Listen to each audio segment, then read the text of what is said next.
Yep, we're live.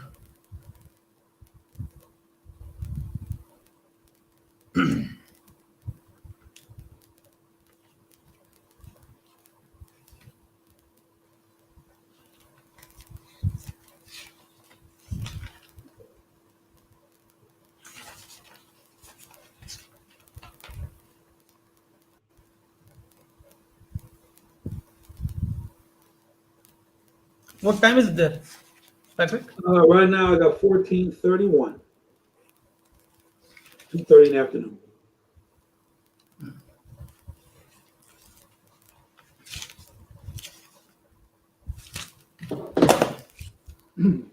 Hi, good evening, everybody. For those of you joining us live today, I promise you this is going to be really interesting. We're going to be talking about a subject that has fascinated me and fascinated a lot of doctors out there. We are going to be talking about NePoPo with an authentic and a legitimate voice. Now, many of us know about NePoPo. We've heard about NePoPo. We read about NePoPo. We've seen a lot of YouTube videos, and we have our own perspectives and our own interpretations of it. But there are very few people who have actually taken the trouble to go through a course, gotten themselves certified, and are now entitled to talk about it. Patrick Lockett joins us today as one of the authentic voices in the world of NePoPo. Now, for those of you who haven't understood or don't know who Bart Bellon is, there's this common saying that unless you're a fugitive on the run, or maybe someone serving a life imprisonment, you probably wouldn't have heard of NePoPo.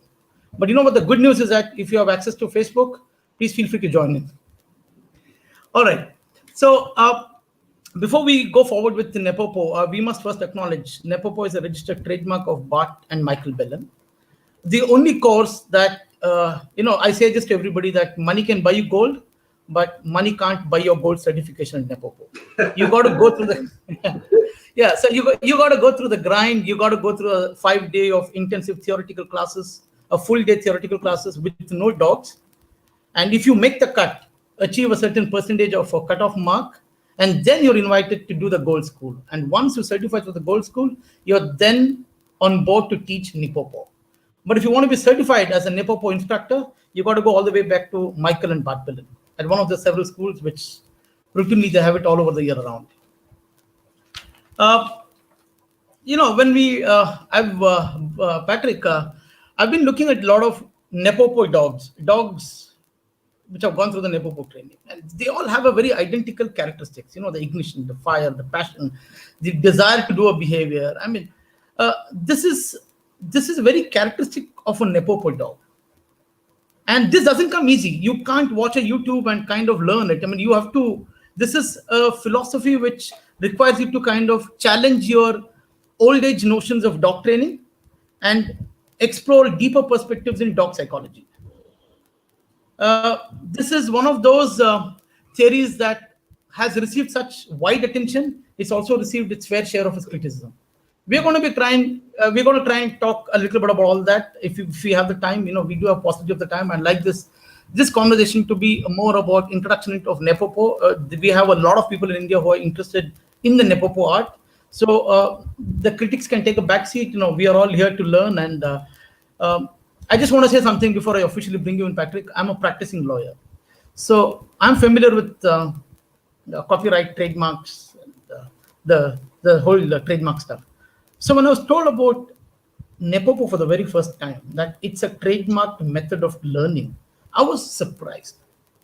I'm like, so you're telling me that the way I'm going to teach my dog to sit is different from the way you're going to teach a dog to sit? I mean, this got me thinking. This is like one man has revolutionized the whole idea of dog training, has put it in a box, and has made that box available to those who can go through the grind. I mean, it's a fantastic way. I mean, this is a perfect amalgamation of science and art. Science in the manner in which you teach dog training, and art in the way you perform, the performance of the dog, the intensity of the dog. I mean, this is going to be as exciting as it is. So without further ado, we have enough people who have logged in. I bring on board Patrick. Patrick is a gold student, a practitioner of NePoPo. He has extensive knowledge in training, teaching, and I was just told before the conversation began, he has 22 dogs of his own. I mean, so we have a lot to talk to you, Patrick. Welcome on board. I don't have a ball, but the ball is in your court. Here you go. India, what's going on? Namaste, everybody. Namaste. Thank you very much for the invite. I truly do appreciate it. It's such an honor and a blessing to be able to talk to y'all from across the ocean. So, hey, before I start, I definitely want to say that NePoPo is a trademark of Bart and Michael Bellon, and I use it with their permission. And without Michael and Bart and my fellow Gold School students and graduates, especially my wife, I would not be here right now. So thank you to all of them. So, hey, guys, real quick, my name is Patrick Lockett. I'm currently living over here in Germany. I live over here with my wife and my son, and we manage a small kennel here in Germany with a pretty good outreach to the USA, the whole nine. We have some locations over there also. Did 20 years in the military, in the U.S. Army. I just recently retired last year, August timeframe. And now my wife and I just do this and try to find some finer things in life. So what kind of is my calm ease is just training dogs. So I was born and raised in Germany.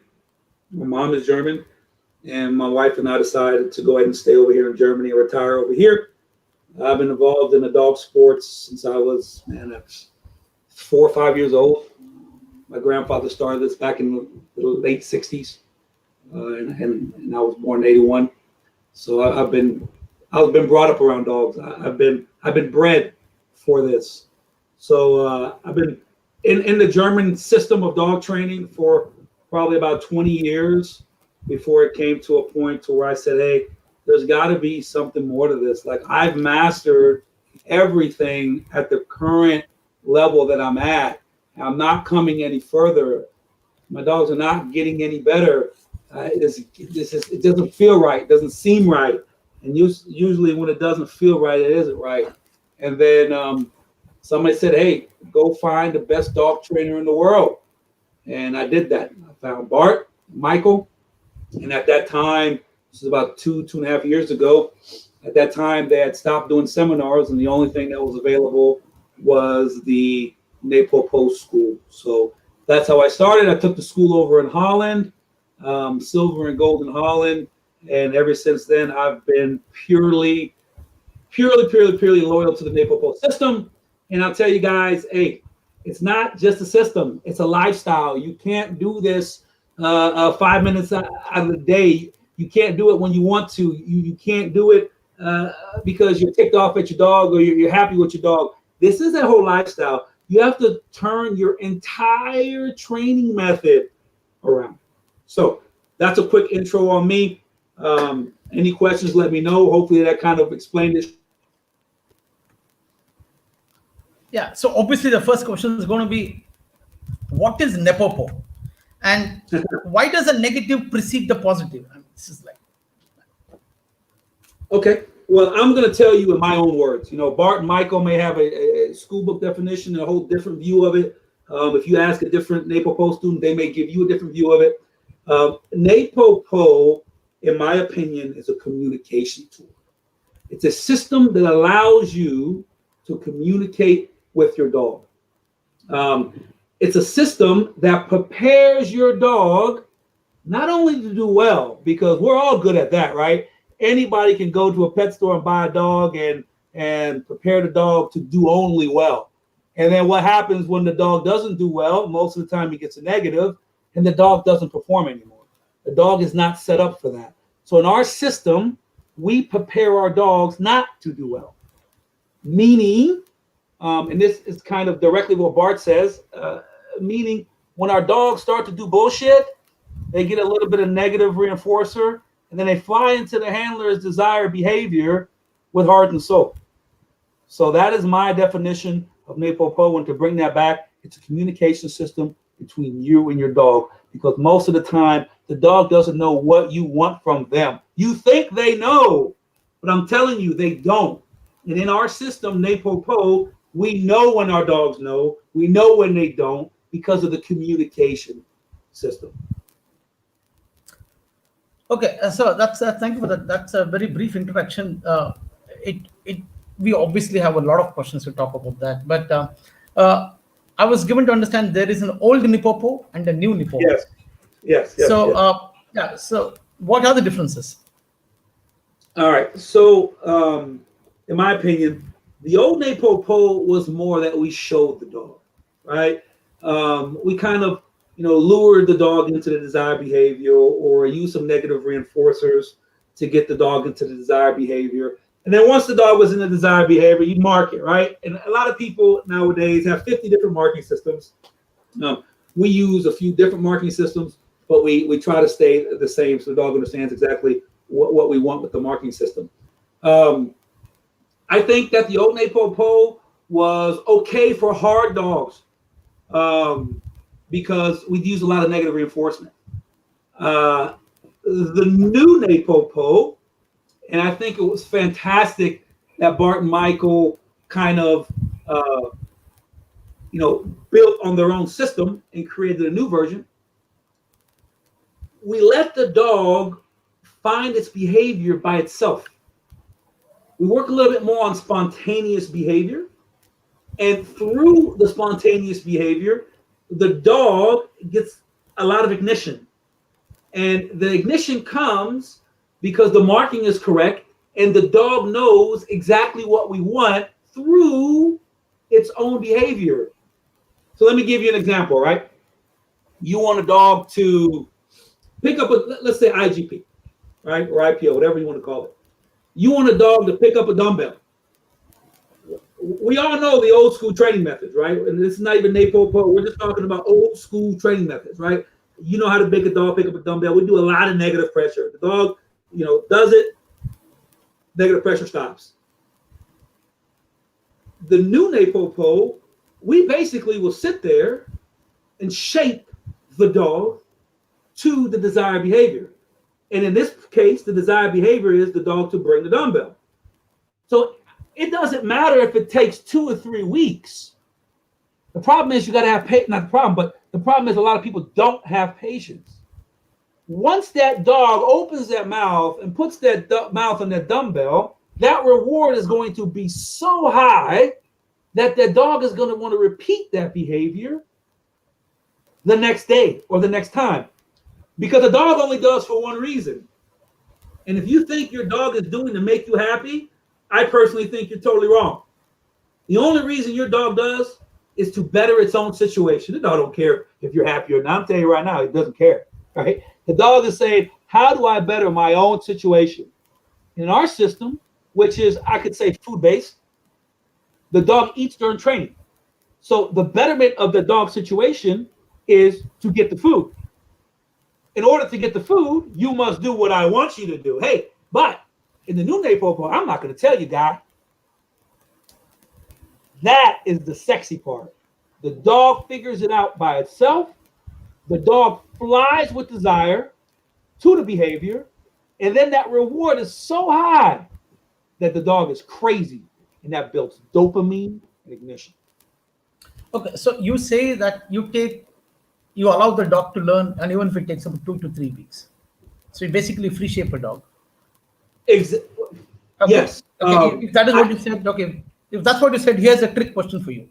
I saw in one of your Facebook posts where you say that you can train a 0 dog to IGP1 in 4 or 5 weeks. Did I hear that right? It was some old Facebook post of yours. Yeah. So how do you push a dog to learn in 4 weeks if you're going to allow the dog under the new NePoPo system to take its own time? So I've got a lot of criticism and flack back on that, right? But anybody that doesn't believe me, I challenge you to come over here and watch me, right? Or show me your dog, as some people say. I said that you hit it about 99% on the head. The 1% that you left out is I said a dog that understands the NePoPo system. That means the dog fully understands the system.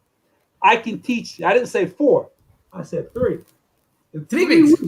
3 weeks to pass IGP1, right? I didn't say what's passing. 70, 70, 70. It's passing. I didn't say points. So, and we've done it. We just completed the trial, I think 3 weeks ago.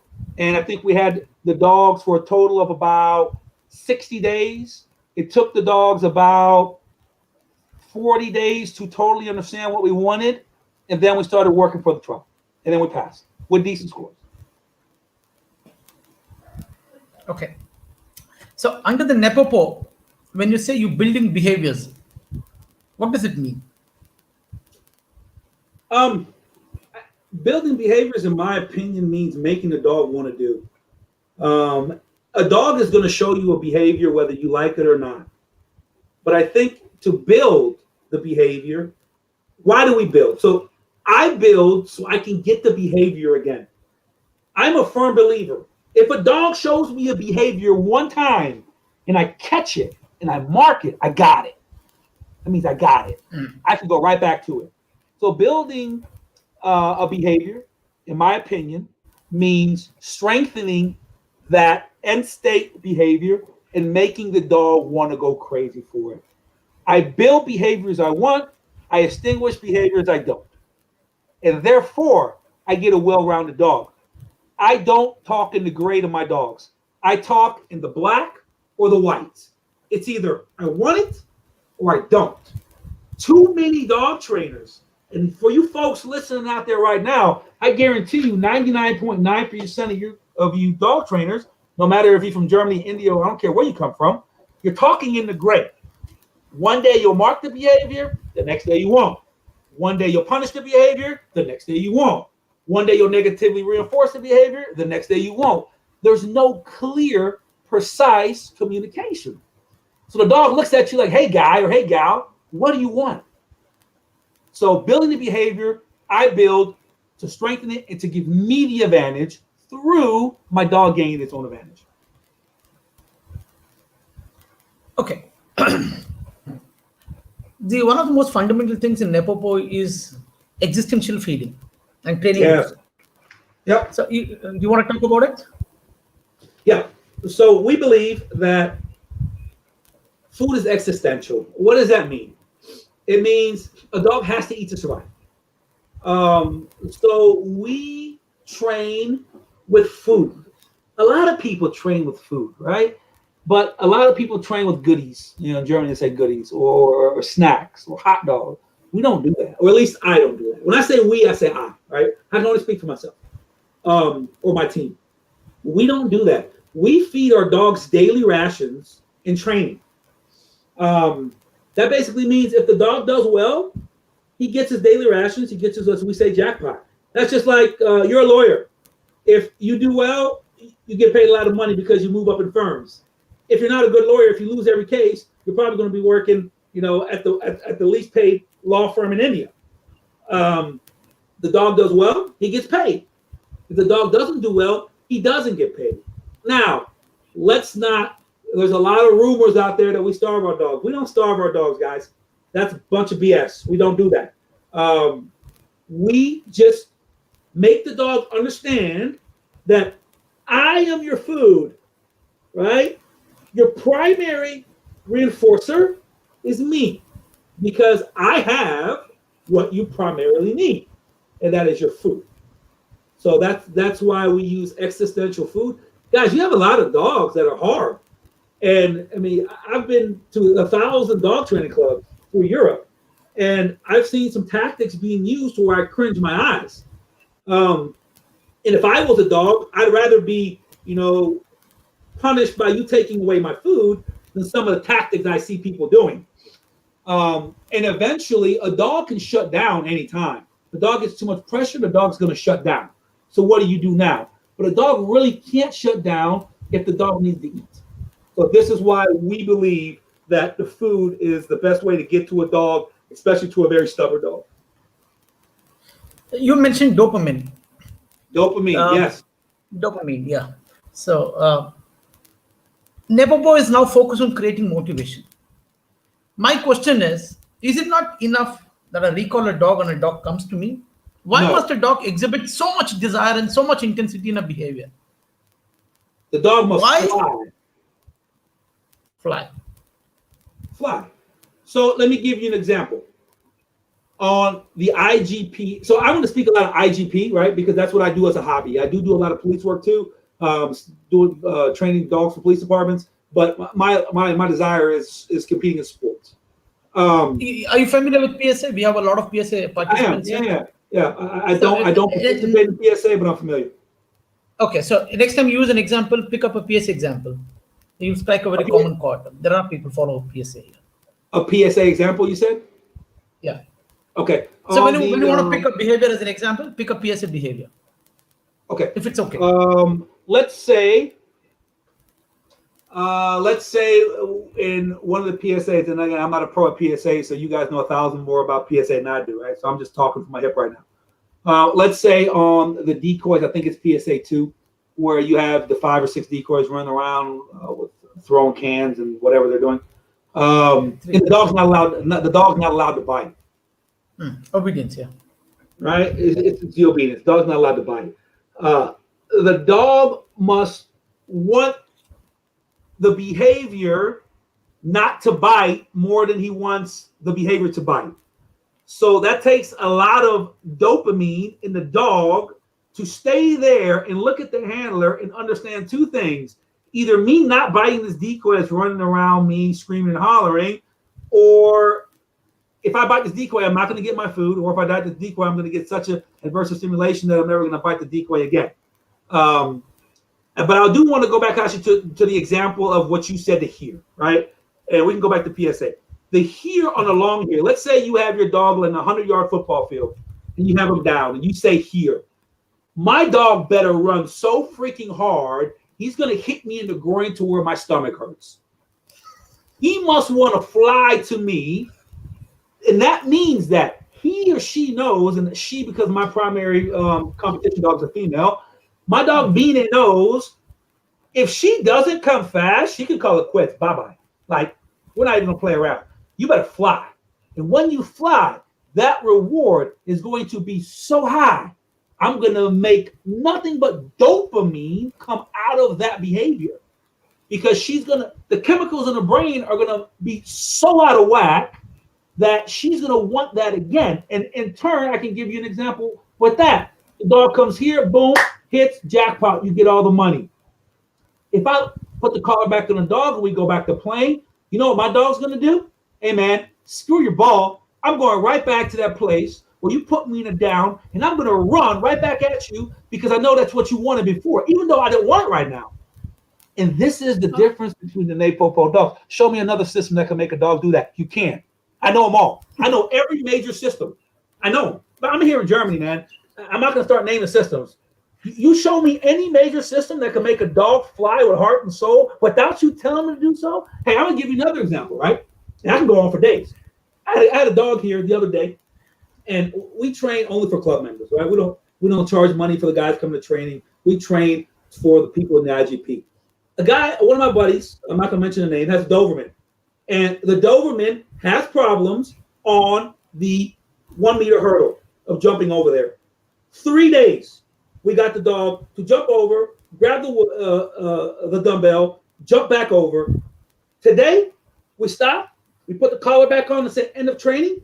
The dog broke away from him in his van. He went to put the dog away. The dog broke away in the van. It's about a 100-meter distance, ran to the hurdle, jumped over, jumped back over. Spontaneous behavior. He had his clicker. He marked it, and the reward was so big that the dog is now so crazy for this jump that he wants to do nothing else besides jump.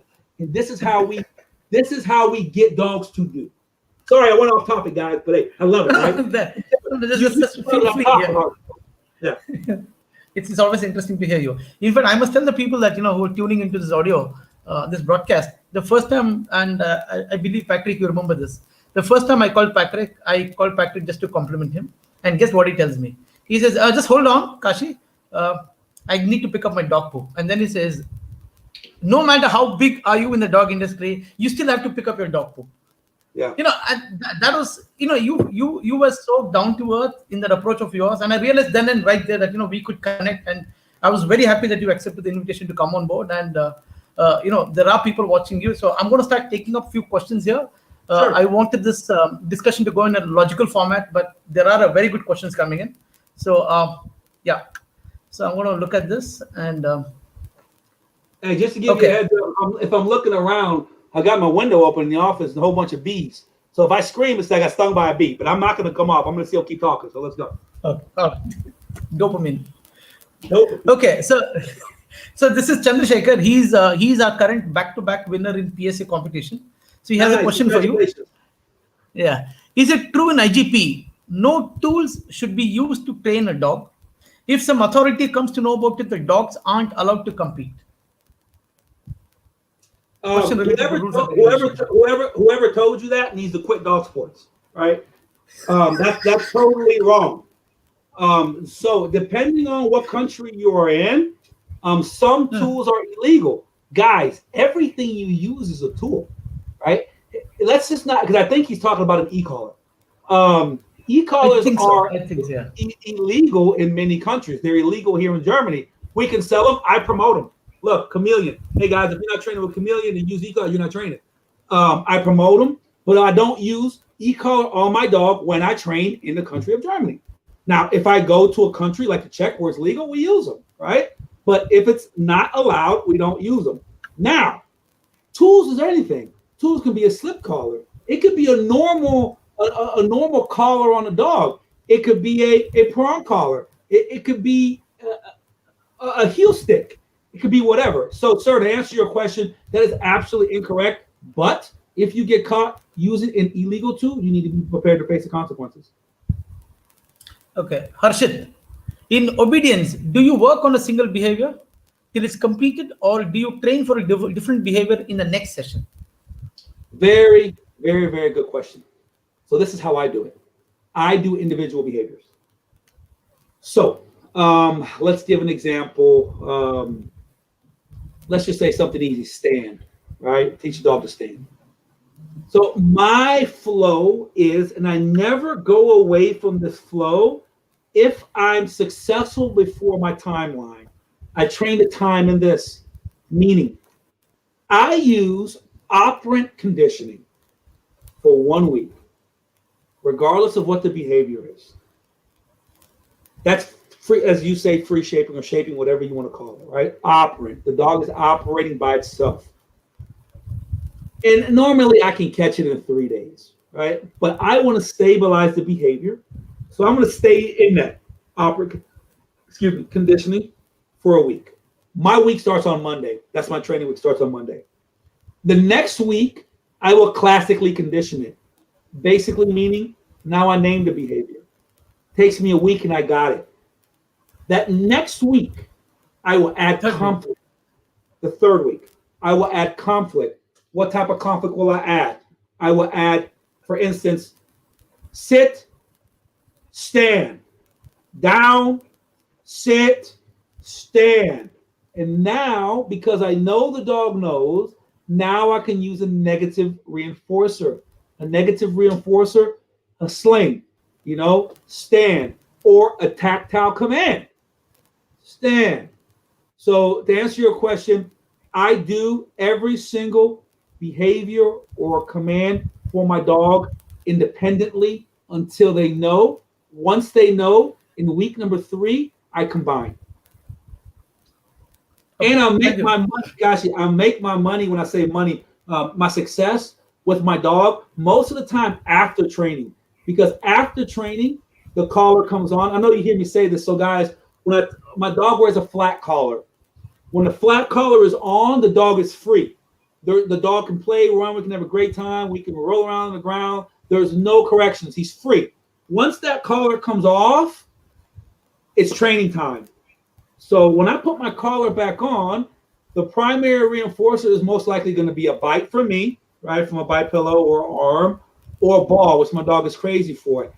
And then I can see, because now the dog has changed drives. He's in a different type of drive now. Now I can understand, does my dog know how to change drive back down to give the command and understand? For example, I can hold the bite pillow. I let him bite.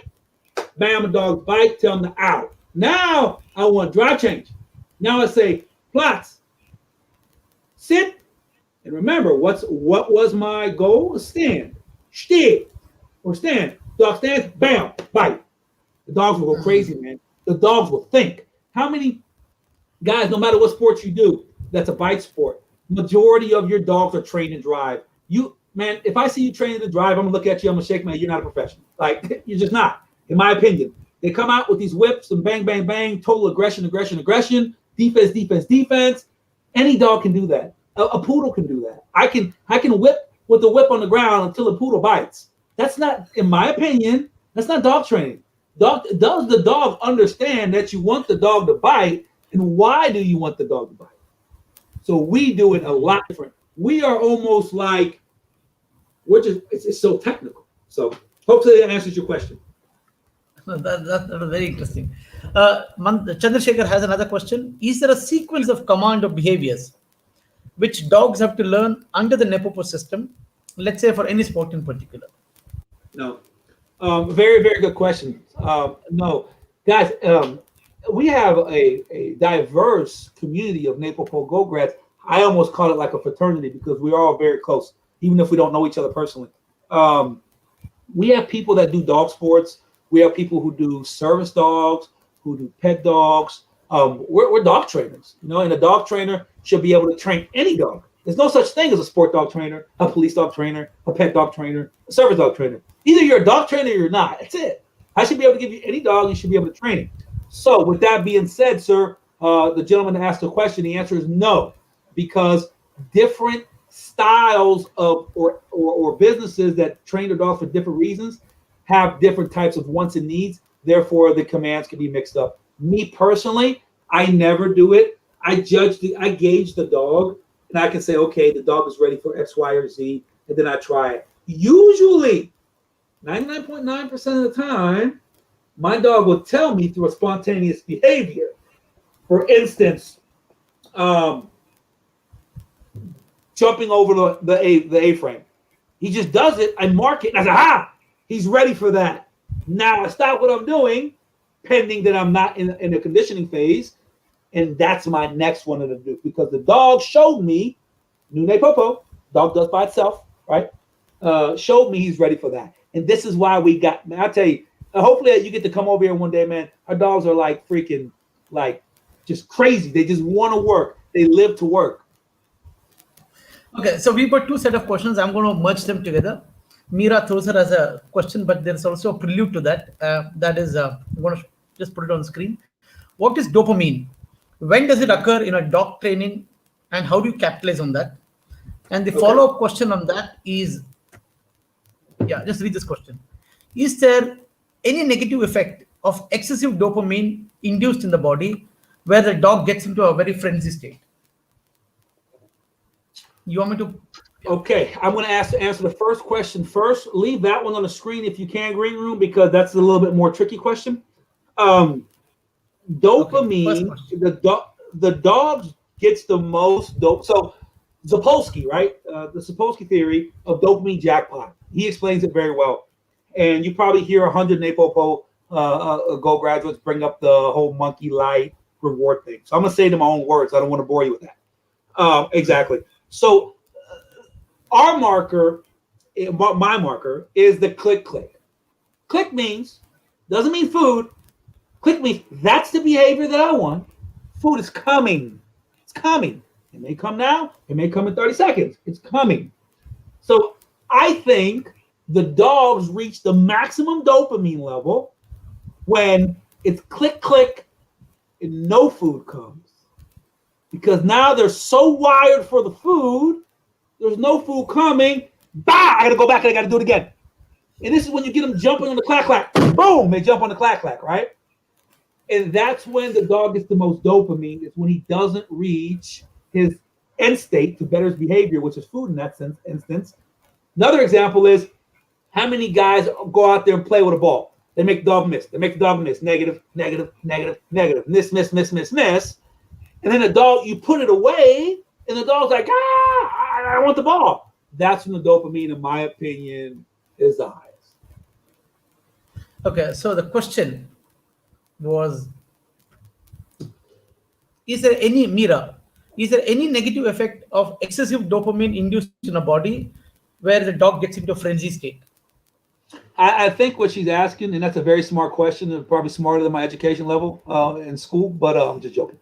I think what she's asking, does it sometimes make the dog go crazy, right? It causes frustration. Is that how you understand the question? I don't know. Meera, you want to pop in another question? Yeah. No, I'm going to answer it. I want to give her the courtesy. I'm going to answer it the best that I think she wrote it. So the answer is yes. Sometimes I think if you hold that primary reinforcer, If you got a very high drive dog or a very hard dog, he may go into a frenzy. You might get bit. You might get bit. If a dog is crazy for food and you have the food in the box, and you pull him out the box, hey, a hard dog will turn around and bite you. So the answer is yes, that could be the case. And hopefully, ma'am, I answered that question in the way you intended it. If not, I'm sorry. Send me a PM and I can definitely give you a call and we can talk more. Yeah, so I think she agrees. She's understood your question. Answer. Perfect. All right. Yeah, so this is one of my favorite questions. What is box feeding and why is it an integral part of NePoPo? I ask you this because sometime back, I had posted some videos of my dog doing a box feeding and I thought it was a very beautiful video. So I shared it on many platforms and the kind of flack I received for it. People commented saying that they wanted me to be put in the box. No problem. Let's do it. I go into the box every seminar. And I think even one seminar, Bart did a handstand in the box. So yes, I've seen that. Yeah, I've seen that. Yeah, I've seen that. Yeah. So just talk about this box feeding. All right. So, and I may be totally wrong when I say this. Box feeding isn't essentially NePoPo. Box feeding is something, and I could be wrong. If I'm wrong, I apologize, Bart and Marco. That I believe that Pat Stewart, Gold Graduate in Australia, kind of made popular through his teachings. I know that we do, and Bart does preach that the box builds food drive or want for food, ignition for the food. I do use it. I use it for dogs to get stability. So let's go to PSA. Let's give an example that we talked about. In the situation where the dog isn't allowed to bite, how would I train that usually without NePoPo? I would probably walk, and every time the dog tried to bite, he would get some type of negative reinforcement, correction, or punishment when he tried to bite, right? And what does that create? A flat dog. Ears back, tail between the legs, your dog looks like crap, right? How I would do it is I would have a box there.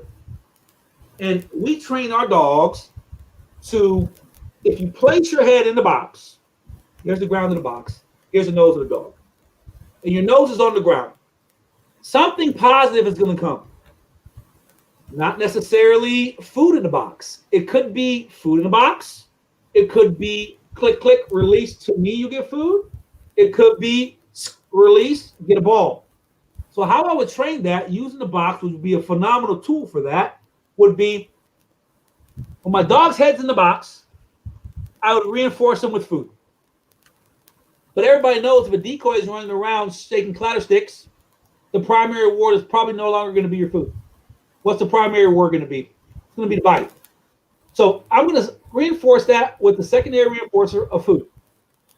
When my dog keeps his head in that box, because it's hard, he's probably going to go in frustration. He's probably going to start scratching at the box. As long as you keep your head in that box, I'm going to release you. And I'm going to let you bite. So people can use it for, if you have a dog that's sketchy, that's scared, that has stick problems in IGP, that has nerve problems, use it as stability. We use it as a confidence builder. We use it as a motivator. And we use it as a food drive tool. So you can use it for anything. I've also seen people use it for the first fundamental steps of heal. So I don't think there's any wrong way to use the box. I don't think that your box needs to be 30 by 30 by 30 by 30. I think you can do it with anything. It creates a small discomfort, the neigh, by staying in the box. The realm of the box creates a small discomfort on the neck, chest, or abdomen.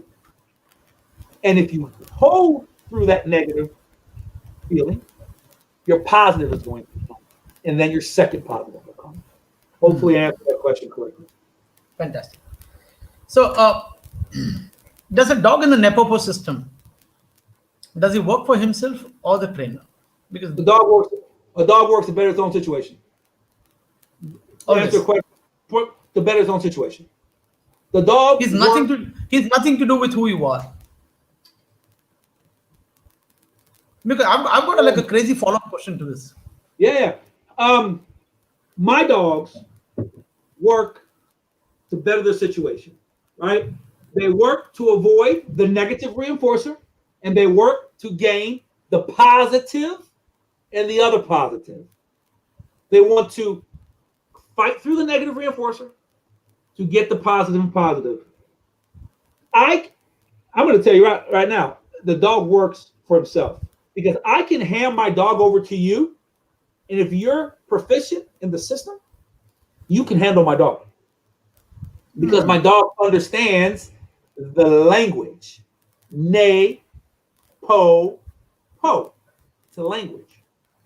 It's a feeling. Okay, so I'm going to take a quick diversion here. So often we hear, okay, let me try and frame this question. It's so tough. So often we hear people say, this dog is my dog. You can't touch him. He's not going to like you. So, and sometimes we end up admiring those dogs. We think, wow, the dog is so protective of his owner. He's not even going to leave him for a second. But you say in your NePoPo system, and if I knew NePoPo, I could just walk away with your dog? Is that what you're trying to tell me? Because I think that's what I understood. Yes, my dogs, yes, because I teach my dog. I do not accept aggression. Unclear aggression. That's an unstable dog. I have a dog right now, Loco, all black Malinois. I think Loco is right now 17 months old. One command. He is the only dog I've ever had in my life, and he's one of the first personal dogs I kept when I came into the system. He will bite you on command. Civil. He will bite you. But you can walk up to him, you can pet him, you can handle him. If I release him, he's going to bite you. That's not 99% of the time, it's 100% of the time. He will bite you. So that's controlled aggression. If I lay my dog down and I tell him to down or sit, or you come to my house and we drink coffee, tea, beer, whatever we drink, my dog better not show any type of aggression. You know why? Because I have a trained dog, because I'm a dog trainer. All right? I don't need to go out there and make a dog aggressive and think that shit's cool. Excuse my language. It's not cool. You're training your dog with full aggression. Your dog's not thinking. And we go back again to changing drives. My dog should be able to change drive on command. If you sell a personal protection dog to somebody, those people are paying you good money to ensure that you have a clear-headed dog, which in turn can change drives and protect on command. So to answer your question, yes, if you are a NePoPo trainer or understand the system very well, you can handle any one of my dogs. My wife can go in the kennel, grab any one of my dogs, and she can work with them. True story real quick. My wife went to Gold School, I think 3-4 months ago. I don't remember. 3-4 months ago, 2 months ago. And by the way, she's the highest scoring silver graduate ever with 100%. So shout out to her. And she's a phenomenal dog trainer. Her and I argue every day on our dog training facility, but I'll never tell her that. Anyways, we went to the airport, and she has a black Malinois that is also the full-blood brother of my Loco. His name is Tojo. And he was a little too big for the box. So we were prepared for this. So I had 3 other dogs with me in my trailer. And she was like, oh, God, they're not going to let me fly with the Gold School, a dog to Gold School. I said, babe, take any one of these dogs. They're mine. Take them. You got this. And, of course, nobody wants to do that. You want to take the dog that you trained with forever, right? Because that's just a bond. She took my gray German Shepherd, Beanie, female, to Gold School and was very successful. Tell me what other system you can do that in. Please, somebody in the audience, tell me what other system you can do that in and be successful. Now, let's not forget, she flew in and went immediately to school. There wasn't any time to train. Bond. Yeah. Oh, yeah, I remember that Facebook post. It's true story. Okay, so this is a follow-up on your previous answer where you say the dog is working for himself. So under the NePoPo, the dog gets the idea that he's able to affect his environment. Mm-hmm. So does the dog become dominant? Yeah. Which I'm sure he does, because there's a lot of dominance in the way he behaves. So does this not lead to dog assuming a leadership position, and which leads to behavior problems? One of the biggest problems in our system And it's not necessarily a problem for a guy like me because I love hard dogs, right? If I give a hard correction to a dog and he doesn't turn around and say, hey, guy, that's enough, then I probably don't want to keep that dog. Or I need to train him a little harder. Meaning, the problem that we have sometimes in the system, and Bart will tell you this, is our dogs become too hard. Now, it doesn't mean they're aggressive towards the handler. We don't allow that. I don't think any trainer should allow that. It doesn't mean that they're aggressive towards other people. It means they're so freaking hard for that reward, that enforcer, that they will go through any negative with heart and soul to get it. Ears up, fully, mouth closed, fully concentrated. So yes, the dogs can become too hard in the system. That's a good thing. And this is why our dogs are so flashy. How many dogs do you see when the owner gives them a hard correction, boom, and then every time their owner raises the hand, our dogs are like, what's up? What you got for me? I can take whatever you give me to get to whatever you want. I can take whatever you give me to get to whatever you want. And those are the type of dog people pay good money for. Okay. So, are there any NePoPo trained and competition title dogs? Of course. Chris Smith, a good buddy of mine. Him and I actually, shout out to Chris. Him and I actually started dog training together. He came to me in my dog training facility. Didn't know anything about dogs, and 3 years later, he has a PSA 1 dog that he trains NePoPo with. What's the name of the dog? His dog's name is Zombie. He actually got that dog from me. It was actually a present. It was a Christmas surprise for him from his wife, but we organized it. So he got the dog named Zombie. And I think Zombie titled at 18 months at PSA 1. 18 months. 18 or 20, right around there. And his dog is ready for PSA 2. I know we have numerous people that do IGP. There's one other guy in the north I think he's actually a champion in his division, and his name doesn't ring a bell, but he has titled dogs. We just, since I've been a Gold Grad, I've titled probably 11 dogs. Service dog titles, everything. Oh, hey, this is it, man. This is modern dog training. This is where it's going, and people are wanting NePoPo dogs. People are wanting NePoPo dogs. So to answer your question, yes, we have numerous, and we're going to flood the field. Watch out, because the champion dogs are going to be NePoPo trained dogs in every watch. All right. So there's a question from my wife. I was telling her that I'm going to be talking to you today, and I gave her a brief description of you. My wife's a teacher, and she teaches German in a school. So her question comes from a school background. You see, I'm going to post her question. Please. Now, when the world education is moving towards a force-free method, both in children education and also in dog training, most pet parents, they look at a child and they look at a dog in a very similar fashion. They want to treat both of them with kid gloves. So much so that they're very careful of the school that the child goes to, the trainer that trains the dog. I believe now today in India, there are no corporal punishments. Remember those old hard times when the teacher would just hit on your knuckles? You can't do that anymore. The teacher can get suspended. So coming from that background and having moved to this, which is basically a force-free method, how does NePoPo find acceptance amongst pet parents who believe in positive training? All right. Look, I respect all trainers, positive, force-free, balanced, whatever you want to call it, right? I have yet to see any trainer do anything without any type of negative reinforcement. When I taught my son, or my wife and I taught my son how to potty train at 3 years old, we said, check it out, little guy. You see this big bag of gummy bears? You want them? You better pee in this toilet. You don't pee, you don't get it. What is that? Is that positive only? No. What am I doing? I'm negatively withholding a bag of gummy bears from my son. So to answer your wife's question, we're ready for that. Hey, guys, let's not get into this false persona that NePoPo was a bunch of hoodlums running around using e-collars, using prong collars. No, NePoPo was the most educated dog trainer with the most educated system with the ability to find the minimum negative reinforcer necessary to bring the dog to the desired behavior.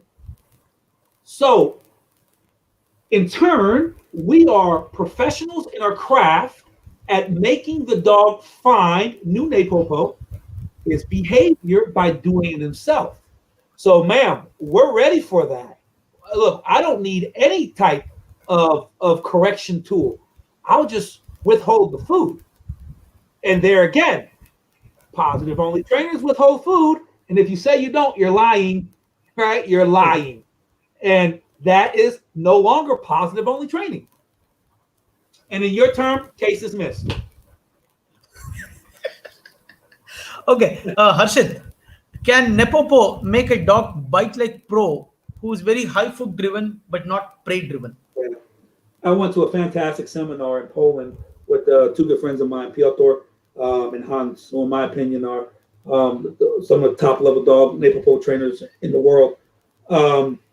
And we train very calm, meaning the end result, the object, the reinforcer, the bite sleeve, the bite suit, whatever.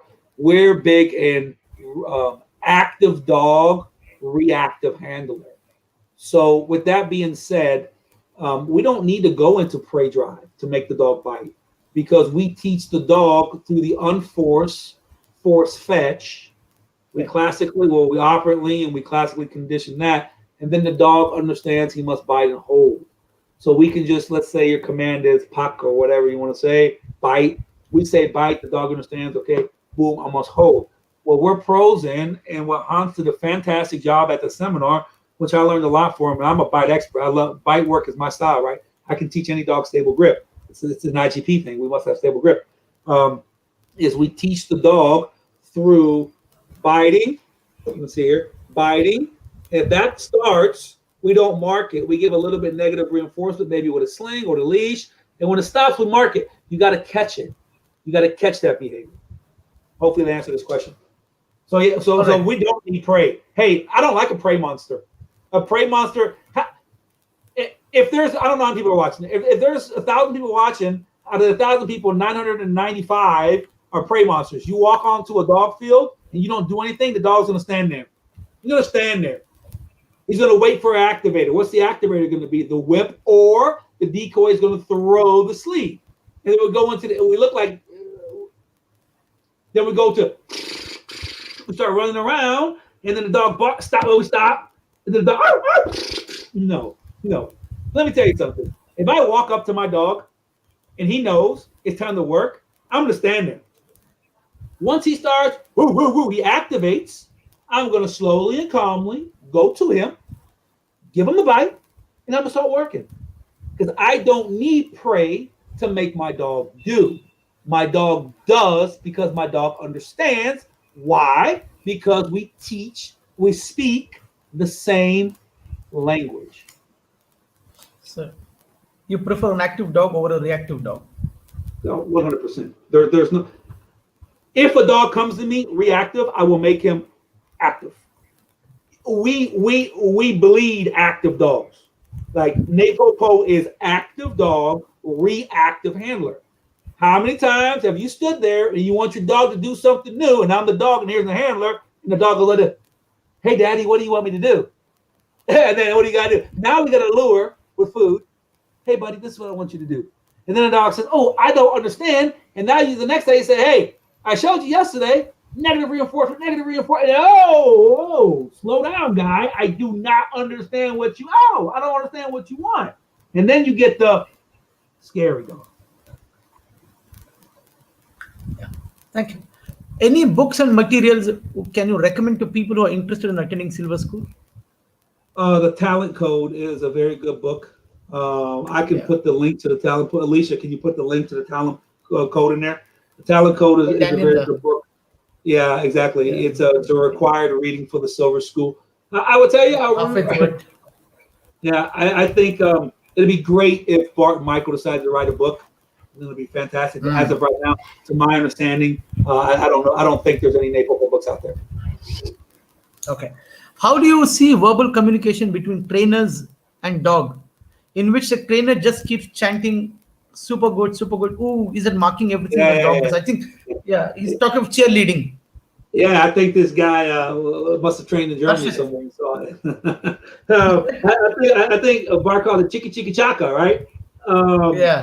Look, hey, if it works for you. Hats off to you, respect. We don't do that. We're very emotionless. We're silent. We work through marking, negative reinforcement, positive and positive reinforcement. So when you say, you are emotionless and you just let the dog do and find out its advantage, and if that's what, and we're talking of, it's not working for me, it's working for himself because he's trying to find a better advantage. Are we not in the danger of classifying this dog like a cyborg? And I've just put up a definition of the cyborg out there. Cyborg, a person whose physiological functioning is aided or dependent on a mechanical or electronic device. The common criticism is that dogs under the NePoPo are turning into cyborg. Your comments. And you know what? And whoever said that, you don't have a NePoPo dog. You're not a NePoPo graduate. So stop talking what you don't know. Okay? So people stop talking the stuff you don't know. All right? So no. So there's a pyramid, right? In the first step of the pyramid, you always help your dog. In the second step of the pyramid, you intermediately help your dog. That sometimes you get negative reinforcement, sometimes you don't. And the last part is stimulus control. The dog does without any type of negative reinforcement. We are now running short of time. Thank you for the time you've given us. But hold on. We are very excited about the prospects of you holding a online seminar.